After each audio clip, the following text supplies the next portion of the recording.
हस्, नमस्कार। म चेवन चन्द्र बस्नेत। मेरो घर सङ्खुवा सभा, धर्मदेवी नगरपालिका 9। आज मैले अर्को एउटा व्यङ्ग्यात्मक लिएर आएको छु है। यसमा चाहिँ निकै व्यङ्ग्य भरिएको छ। हाँस्नु पनि होला, महसुस पनि गर्नु होला। हाम्रो रेल राम्रो रेल, रेलका बारेमा लेखेको छु मैले। यो हाम्रो रेल राम्रो रेल व्यङ्ग्य कविता हो। जानु दिल्ली थियो, लासा जाने रेल आयो। जानु दिल्ली थियो, लासा जाने रेल आयो। एकैछिनमा हेर्दा हेर्दै डिब्बा साटियो।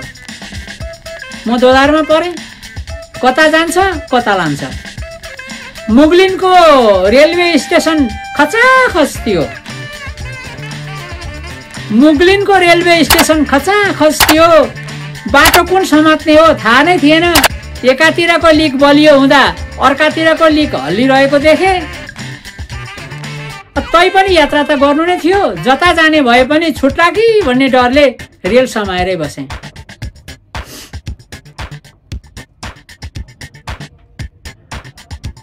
भैरवाको बाटो जान्छ कि जस्तो लाग्यो रेल, त्यतैपट्टिको डिब्बा समातेँ। भैरवाको बाटो जान्छ कि जस्तो लाग्यो रेल, त्यतैपट्टिको डिब्बा समातेँ। रेलको चक्का काँकर भिट्टातिर फर्कियो। लिक त यतैको बलियो छ भनेर फेरि डिब्बा बदली गरेँ। डिब्बा चेन्ज गरेँ, फेरि डिब्बा बदली गरेँ। मुर्दा त केरुङको बाटो पो लाग्यो। एउटा खुट्टा रेलमा, एउटा खुट्टा भुइँमा। भुइँमा बसौँ कि रेलमा चढौँ। म दोधारमा परेँ, तैपनि रेल छुट्ला कि भन्ने डरले समाएरै बसेँ। तैपनि रेल छुट्ला कि भन्ने डरले समाएरै बसेँ। दिल्लीतिरको रेल एमसीसी बोकेर आयो। हेर्नु है, दिल्लीतिरको रेल एमसीसी बोकेर आयो। एकछिन रोकियो, केही पेसेन्जर ओह्रालेर बतासियो। अर्को रेल बिआरआई बोकेर सिगासेतिर लाग्यो। ठन्डाराम भयो। अन्तिममा 87 जना मात्र लिएर गयो। मसँग जाने फगत म दायाँ बायाँ चम्चा मात्र देखेँ, झोले मात्र देखेँ।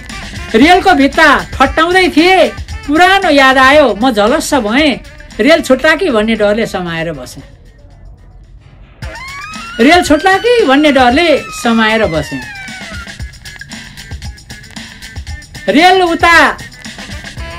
जताबाट गए पनि पोखराको बाटो छिटो मिठो छ रे सुनेको। रेल जताबाट गए पनि पोखराको बाटो छिटो मिठो छ रे सुनेको। थुप्रै गुफा छन् रे, जे लुकाए पनि हुने, जो लुके पनि हुने। त छाड मछाड थियो, मेरो लुकाउनु पनि थिएन, झिक्नु पनि थिएन। रेलको चक्का गुड्यो, म छोडिएँ। वरिपरि हेरेँ, छोडिएका धेरै थिए। सबैको एउटै स्वर गुन्जियो, नेपाल आमा जिन्दाबाद। न त मुर्रा ल्याउने, मुर्रा भैँसी ल्याउन पाएँ, न त च्याङ्रा ल्याउन पाएँ। आखिरी म जहाँ थिएँ त्यहीँ रहेँ। रेलको इन्जिन गुडी गयो, डब्बा मात्रै समातेर बसेँ। रेलको इन्जिन गुडी गयो, डब्बा मात्रै समातेर बसेँ। मेरो चाहिँ भागमा त्यो डब्बा मात्रै पर्छ। हस्, धन्यवाद, नमस्कार। प्रतिक्रियाका लागि आभार व्यक्त गर्न चाहन्छु। हस्।